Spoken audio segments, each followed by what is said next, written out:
Hi everybody, I'm going to send you a couple web addresses, and you may have seen these already in the newsletter for Module 2 Topic A, but this is just a little interactive, gadget that that lets you experience translation along a vector, and then I'll show you the reflection one, and there are also a couple for rotation that I'll show you with Lesson 5.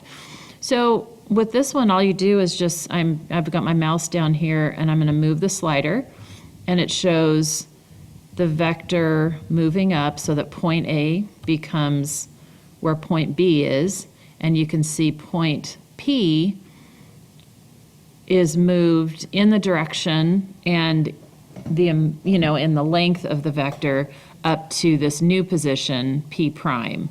So P prime is the image of P under this translation along vector AB.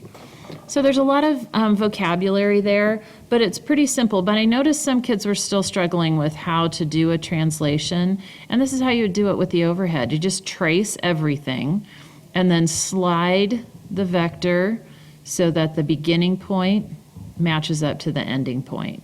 And then you lift up your overhead and mark the location of the image. And it could be a point, it could be a line, it could be a geometric figure, whatever. Okay, and that's how it is. So I will send this in an email, and I will send the address to go along with it. But before we do that, let's look at the reflection one as well.